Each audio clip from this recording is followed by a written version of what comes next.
আমার রেসপন্সিবিলিটি কি? আমার রেসপন্সিবিলিটি হচ্ছে আপনাকে পথ দেখানো, যেই পথে আপনি চললে আল্লাহকে পাবেন, আল্লাহর সন্তুষ্টি অর্জন করতে পারবেন, রাসূলের সন্তুষ্টি অর্জন করতে পারবেন। এইটা হচ্ছে আমার রেসপন্সিবিলিটি, আপনাকে রাস্তা দেখানো। আউযু বিল্লাহি মিনাশ শাইতানির রাজিম। বিসমিল্লাহির রহমানির রহিম। নাহমাদুহু ওয়া নুসাল্লি আলা রাসূলিহিল কারীম। আম্মা বাদ। সর্বপ্রথম আমি আমার মহান মুর্শেদ, দিন দুনিয়ার কোহিনূর মুহাম্মদ ইসলামের পুনর্জীবন দানকারী, যুগের ইমাম, আম্বিয়ায়ে কেরামের ধর্মের দায়িত্ব ও বেলায়েত লাভকারী, আল্লাহর দেওয়া পুরস্কার পূর্ণিমার চাঁদে বাবা দেওয়ানবাগীর জীবন্ত প্রতিচ্ছবি সুফি সম্রাট হজরত শাহ দেওয়ানবাগী রাহমাতুল্লাহের নুরানিময় কদম মোবারকে শতকোটি সালাম ও কদমবুচি জানাই। সালাম ও কদমবুচি জানাই কুতুবুল আক্তাব, দুর্রে মাকনুন, খাতুনে জান্নাত, দয়াল মা রহমাতুল্লাহ আলাইহার নুরানিময় কদম মোবারকে। উপস্থিত বাবে রহমত দেওয়ানবাগ শরীফে আগত আশেকে রাসূল ভাই ও বোনেরা এবং অনলাইনে আমাদের সাথে সংযুক্ত আশেকে রাসূল ভাই ও বোনেরা, আপনারা সকলেই আমার সালাম গ্রহণ করুন। আসসালামু আলাইকুম ওয়ারহমতুল্লাহি ওয়াবারাকাতুহু। জুমার দিন, পবিত্র দিনে পবিত্রতম স্থান দরবার শরীফে আমরা আশেকে রাসূলেরা একত্রিত হয়েছি নামাজের পরে। আমার মুর্শেদ বাবা দেওয়ানবাগী রাহমাতুল্লাহ আলাই, তিনি আপনাদেরকে আমানত হিসাবে আমার হাতে উঠাই দিয়ে গেছেন। তিনি বারংবার আমাকে এই কথা বলেছেন, তুমি যদি এই তরিকার হাল না ধরো, আমার মুরিদ এবং আমার বাগান দুইটাই নষ্ট হয়ে যাবে। বাবা দেওয়ানবাগীর ইচ্ছার কারণে, আমার ইচ্ছা না থাকলেও, যেহেতু আমার মুর্শেদ বাবা দেওয়ানবাগী রাহমাতুল্লাহ আলাই, তার ইচ্ছাই আমার ধর্ম, আমার ইবাদত, আমার কর্ম, এবং সেটাকে মেনেই আমি শত কষ্ট হলেও আমি এই দায়িত্বে এসেছি এবং এখনো নিরলসভাবে চেষ্টা করছি এই দায়িত্ব সঠিকভাবে পালন করার জন্যে। দায়িত্বে আসাটা গর্বের না, আমার গর্ব সেই দিন যেদিন আপনি আল্লাহ ও রাসূলকে পাবেন। চেয়ারে বসা হইল রেসপন্সিবিলিটি পাওয়ার পরে যদি তা পালন করতে না পারি, তাহলে এই রেসপন্সিবিলিটি, এই পরিশ্রমের মূল্য কি? বলেন, কি মূল্য? আমার রেসপন্সিবিলিটি কি?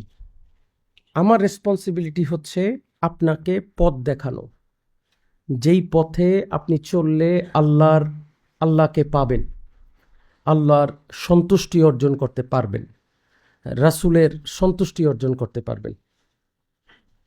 এইটা হচ্ছে আমার রেসপন্সিবিলিটি, আপনাকে রাস্তা দেখানো। আর একজন আশেকে রাসূল হিসেবে আপনার রেসপন্সিবিলিটি হচ্ছে, আপনার দায়িত্ব হচ্ছে সেই রাস্তায় চলা। কি দায়িত্ব? সেই রাস্তায় চলা। আপনি যদি না চলেন আর আমি যদি পথ দেখাই, তাহলে আপনি আল্লাহকে পাবেন না। আপনি যদি সেই পথে না হাঁটেন আর আমি যদি ডাইরেকশনও দেই, আপনি যদি ঘরে বসে থাকেন, আপনি গন্তব্যে পৌঁছতে পারবেন না। যেই কারণে একজন আশেকে রাসূলের শুধু মুরিদ হওয়া জরুরি না, শুধু মুরিদ হওয়া জরুরি না। সবক নিলাম, এসে একদিন কালবে আল্লাহর জিকির জারি করলাম এবং আমি ভাবলাম যে আমি তো মুরিদ হয়ে গেছি। মুরিদ হলেই আল্লাহকে পাবেন না। আল্লাহকে পেতে হলে তাকে ওলি আল্লাহর অনুসরণ করে তার দেখানো পথে নিজেকে পরিচালিত করতে হবে। বুঝাইতে পারলাম? হ্যাঁ। এখন আমাদের অনেক আশেকে রাসূল ভাই তরিকাতে আছেন, 5 বছর, 7 বছর, 10 বছর, 20 বছর তরিকা প্র্যাকটিস করেন নাই, কিন্তু আছেন। এই থাকা আর স্কুলে আদু ভাইয়ের মতো থাকা একই কথা। স্কুলের মধ্যে ক্লাস আছে 10টা, 1 থেকে 10, তাই না? এখন টোটাল স্কুল জীবন হইল 12 বছরের, 12 ক্লাস। আপনি যদি গর্ব কইরা যাইয়া বাজারে গিয়া বলেন 20 বছর ধরে স্কুলে পড়ি, তুই আমার চেয়ে বেশি বুঝোস, সবাই কি আপনাকে নিয়ে গর্ব করবে না হাসবে? কি করবে? কেন হাসবে? কারণ ক্লাস আছে 12টা, তুই 20 বছর কেমনে পড়লি? কি সত্য না মিথ্যা? ক্লাস কয়টা? পড়ছে কয় বছর? তাহলে তোর কাছ থেকে শিখলে আমারও এরকম অবস্থাই হবে। সত্য না মিথ্যা? আমাদের তরিকাতে অসুবিধা হচ্ছে এই পরীক্ষাগুলো আল্লাহ নেয় তো বান্দা নেয় না। আল্লাহ নেওয়ার ফলে বান্দা তো নেয় না, যেই কারণে আমাদের রেজাল্ট প্রতি বছর নোটিশ বোর্ডে উঠে না। যদি আমাদের রেজাল্ট নোটিশ বোর্ডে উঠতো, অন্যান্য জাকেররা দেখতে পারত, এই জায়গার ম্যাক্সিমাম মুরিদি গর্ব করে দরবারে আসতো না, লুকায়া দরবারে ঢুকতো, কারণ উনি তখন আদু ভাই থাকতেন। বোধগম্য হয়েছে আমার কথাটা? কিন্তু যেহেতু পরীক্ষা আল্লাহ নিবেন এবং আল্লাহর পরীক্ষাটা তিনি বলছেন, আমি আজকে ছাড় দিছি, প্রতি বছর এক্সাম হবে না, জন্মের পরে মৃত্যুর পরে আমি তোমার অ্যাসেসমেন্ট করব। সেই জন্য আমরা বছরে না পেয়ে এটা 50 বছর 60 বছরের একটা অপরচুনিটি পাইছি। এখন আমরা মনে করেন ইন বিটুইন এই 50-60 বছরের মধ্যে যেহেতু আল্লাহ নেবেন, আমরা কেউ বুজুর্গ সাজি, আমরা কেউ সৎ মানুষ সাজি, আমরা কেউ নিষ্পাপ ব্যক্তি সাজার চেষ্টা করি, আমরা কেউ মহাজ্ঞানী সাজার চেষ্টা করি, আমরা কেউ আল্লাহ ওয়ালা হওয়ার বা ভাবার বা সাজার চেষ্টা করি। তো সমস্যা হচ্ছে যে এই যে আপনারা এই ক্ষুদ্র সময়ের জন্যে দরবার শরীফে এসে অথবা বাইরে বসে এত পরহেজগার সাজলেন বা সাজার চেষ্টা করলেন, তাতে কি লাভ? সাময়িকভাবে হয়তো এই ভাই আপনাকে ইজ্জত করবে, সাময়িকভাবে হয়তো এই ভাই আপনাকে ইজ্জত করবে, সাময়িকভাবে হয়তো আপনার স্ত্রী সন্তান আপনাকে ইজ্জত করবে, বাট ইভেনচুয়ালি একদিন না একদিন এটার তো প্রকাশ ঘটবে। ঘটবে না? ঘটবে না? আপনি যে ছলনা করছেন, আপনি যে মানুষের সাথে মুনাফিকি করছেন, আপনি যে খারাপ হয়ে ভালো সাজার চেষ্টা করছেন, এইটা কি পাপ নয়? এটা কি অন্যায় নয়? এক অন্যায় করছেন, তারপরে ভালো সাজ্জা মানুষরে আরো খারাপের দিকে নিছেন, এটা সাজা কি আরো বেশি হবে না কম হবে? হ্যাঁ, বেশি হবে। তাহলে আমাদের নিজেকে ভালো প্রিটেন্ড না করে তরিকাতে এসে অ্যাটলিস্ট আশেকে রাসূলদের উচিত এখানে নিজেকে প্রিটেন্ড একটা চেহারা তৈরি না করে, প্রিটেন্ড একটা ফেস তৈরি না করে নিজেকে চরিত্রবান বানানোর চেষ্টা করা। কারণ এইটা একটা ইনস্টিটিউট, দরবার শরীফ একটা প্রতিষ্ঠান, যেখানে আপনাকে শিক্ষা দেয়া হয় আপনি কিভাবে আল্লাহর সন্তুষ্টি অর্জন করবেন, কিভাবে রাসূলের সন্তুষ্টি অর্জন করবেন।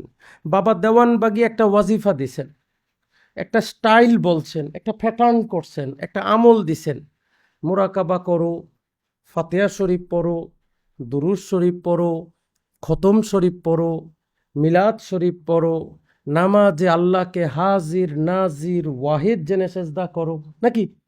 হ্যাঁ, দিছেন না? দেন নাই? শুধু দেন নাই, তারপরে এই প্যাটার্নকে ফলো করার জন্য আরো কিছু গাইডলাইন তিনি দিয়েছেন। চরিত্রবান হও, দিছে না? দেয় নাই? বাবা দেওয়ানবাগীর বক্তব্য যারা শুনছেন, বাবা দেওয়ানবাগী চরিত্রবান হওয়ার উপরে জোর দিছেন না? দেন নাই? বাবা দেওয়ানবাগীর মুখের কথা, যার চরিত্র নাই তার ধর্ম নাই। সত্য না মিথ্যা? হ্যাঁ, আমি বর্তমানে যা বলছি বলেন তো এই কথার বাইরে কিনা? এখন রিসেন্টলি আমি আপনাদেরকে যা শিক্ষা দিচ্ছি এই কথাগুলোর বাইরে না এটার ভিতরেই?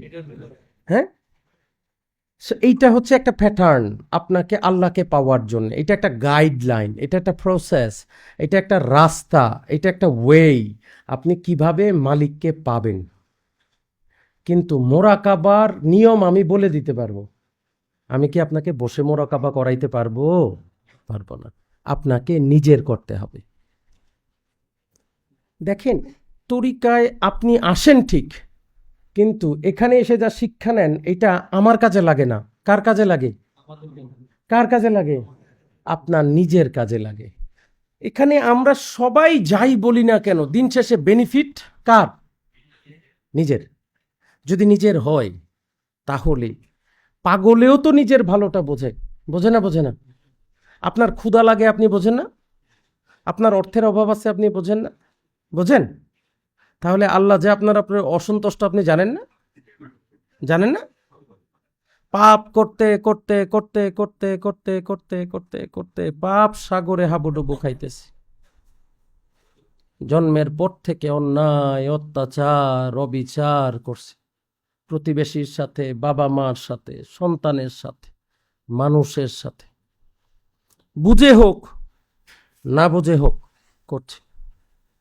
ভাবেন, এই মুহূর্তে যদি আপনার মৃত্যু হয়, মালাকুল মৌত আপনার আমার সামনে এসে দাঁড়াইলো, আজকেই বাবে রহমতের এই মুহূর্ত আমাদের শেষ দিন, চিন্তা করেন এখন পর্যন্ত আমি কি সেই কর্ম করেছি কিনা যে আমি মুক্তি পাব? আজকে যদি এখন আমার মৃত্যু হয়, আমি মুক্তি পাওয়ার মতো কর্ম করেছি কিনা? যদি করে থাকেন আলহামদুলিল্লাহ, মাপ হয়ে গেছে। আর যদি না করে থাকেন তাহলে তাড়াতাড়ি মাপের ব্যবস্থা করেন। এই দরবারে যেভাবে মাপ চাইছি, বাসায় বসে এখন থেকে রেগুলার আল্লাহর কাছে মাফ চান। আল্লাহ মাফ করে দাও, আমার জীবনের গুনাহগুলোকে মাফ করে দাও, আমার অপরাধগুলোকে তুমি মাফ করে দাও, আমার অন্যায় অপরাধগুলোকে তুমি মাফ করে দাও, মাফ করে দাও আল্লাহ, মাফ করে দাও, আমাকে তুমি মাফ করে দাও। কি বলেন? হ্যাঁ, সাধনা আমরা একটা নিয়ম বলে দেই, এইটার পরে এইটা বলবেন, এইটার পরে এইটা বলবেন, এইটার পরে এইটা বলবেন। ইভেন আপনার এই নিয়ম মুখস্থ না থাকলেও আপনার মনে যা আসে, যা বললে আপনার ভিতরে ইমোশন কাজ করে, মালিকের প্রতি ভালোবাসা, টান, প্রেম অনুভব করেন, তাই বলেন। এই শব্দ, এই গ্রামারই বলতে হবে এমন কোনো নিয়ম না। এটা একটা গাইডলাইন। আপনি আপনার ভাষায়, আপনার ইচ্ছায়, আপনার রঙে আপনি মালিককে ডাকেন। কি ডাকবেন? নিজের কৃতকর্মের জন্য মাফ চাইবেন। কি বলবেন? নিজের আল্লাহর সন্তুষ্টি অর্জনের জন্য দয়া চাইবেন। কি বলবেন? তার আনুগত্য করার কথা বলবেন। কি বলবেন? তিনি যে মালিক, আমি যে তার দাস, তিনি যাতে এই দাসটাই কবুল করেন, এইটাই চাইবেন নাকি? আর কি চাওয়ার আছে? সাথে যদি কেউ অসুস্থ থাকেন, চাইতে পারেন, আল্লাহ আমি এই রোগে আক্রান্ত, আল্লাহ তুমি কি আমারে মাফ করবা না? আর কত জ্বালাইবা, আর কত জ্বালাইলে তুমি খুশি হবা? মাফ করে দাও না আল্লাহ। যিনি অভাবী, সাথে একটু বলেন, আল্লাহ পরিবার, সন্তান, বাচ্চা নিয়ে এত কষ্টে আছি আল্লাহ, আমি জানি আমি ভুল করছি, আমি বুঝি, আমি স্বীকার করি আমি অন্যায় করছি আল্লাহ, আমি স্বীকার করি তুমি যা চাইছো আমি করি নাই, কিন্তু তুমি তো রহমান, তুমি তো রাহিম, তুমি তো দয়ালু, তুমি তো ক্ষমা করবা। বনি ইসরায়েলের এক লোক 100টা খুন করার পরে মাফ পাইছে, আমি তো তার চেয়ে বড় অপরাধী না, তুমি কি আমারে মাফ করবা না? তুমি কি আমাকে ক্ষমা করবা না? জানি তুমি আমার কুৎসিত চেহারার দিকে দেখবা না, কিন্তু আমার মোর্শেদ বাবা দেওয়ানবাগির নূরময় চেহারার দিকে তাকাইয়া আমাকে মাফ করে দাও। মোরাকাবা এটাই, কেউ বুঝুক না বুঝুক এটাই মোরাকাবা। আমি যা বলছি, যা শিক্ষা দিচ্ছি, এটাই মোরাকাবা, এটাই সাধনা। বান্দার সাথে মালিকের চাওয়া পাওয়ার কথোপকথনই মোরাকাবা। এই বিদ্যা, এই জ্ঞান, এই আল্লাহর সাথে কথা আপনি যখন শুরু করবেন, তাকে ডাকবেন, ক্ষমা চাইবেন, তার খুশির জন্য নিজেকে পরিচালিত করার চেষ্টা করবেন। রাতের বেলা ঘুমানোর আগে চোখ বন্ধ করে বসে আজকে কোন কোন কাজে মালিক অসন্তুষ্ট হয়েছে সেগুলো খুঁজে বের করবেন। ঘুম থেকে উঠা থেকে শোয়ার মোরাকাবার আগ পর্যন্ত আজকে কি কি কাজে মালিকের অসন্তুষ্ট কামাই করছে এগুলো একটু খুঁজে বের করবেন, করে এগুলোর জন্য মাফ চাইবেন। রোগী তার রোগের জন্য মাফ চাইবেন, অভাবী তার অভাবের জন্য চাইবেন। যার এগুলো নাই তিনি মুক্তির জন্য মাফ চাইবেন, তিনি আত্মসমর্পণের জন্য মাফ চাইবেন, আল্লাহর দাসত্বের জন্য মাফ চাইবেন। এটাই সাধনা। নবী রাসূলগণ এটাই শিক্ষা দিছেন, আল্লাহর সাথে যোগাযোগ। হেরা গুহায় নবী মুহাম্মদ মুস্তাফা আহমদ মুস্তফা সাল্লাল্লাহু আলাইহি ওয়াসাল্লাম এইটাই মালিকের সাথে কথা বলছেন। পবিত্র কোরআনটা পুরোটাই নবী মুহাম্মদের সাথে কথোপকথন। কি বলেন, সত্য না মিথ্যা? হ্যাঁ। মন খারাপ করবেন না যদি মোরাকাবায় নাও দেখেন। মন খারাপ করবেন? আপনি না দেখেন, আল্লাহ আপনাকে দেখে না। কি গো, দেখে না? দেখে না, দেখে না, দেখে না। আপনি মালিকের কথা না শুনেন, মালিক আপনার কথা শোনে না। শোনে না, শোনে না, শুনতে পারে না, পারে না, অসুবিধা নাই। যদিও তা হয় একতরফা, যদি প্রেমের ডাক আসে আপনিও জানেন না মালিক কোন সময় আপনার ডাকে সাড়া দিয়ে দেবে। কি জানেন? আপনি এরকম স্বপ্ন দেখেন না, হঠাৎ আপনার একটা বিপদ আসতেছে, পরবর্তীতে এরকম বিপদ আপনার জীবনে আসে। হয়েছে, হয় এরকম? কাদের কাদের হয়েছে হাত ওঠান। কাদের জীবনে এরকম ঘটনা ঘটছে? আলহামদুলিল্লাহ, হাত নামান। আপনি কি মরার আগে, মৃত্যুর আগে সেই আল্লাহর সন্তুষ্টি অর্জন করতে চান কিনা? যদি চান, নিজেকে পরিবর্তিত করেন, নিজেকে আলোকিত করেন। 2 দিনের সম্মান, 2 দিনের ইজ্জত, 2 দিনের পয়সার জন্যে মালিকের কাছ থেকে দূরে সরে যায় না। এগুলো সব ক্ষণস্থায়ী। জমিনের নিচে আপনার কোনো মূল্য নাই। আরে আমরা কতটা বোকা, যেই সন্তানের জন্য বলি তোর জন্য জীবন, ওই সন্তানই তো যাবে না। কয়দিন আপনি আপনার বাবার কবরে যান? কি কয়দিন যান বাবার কবরে?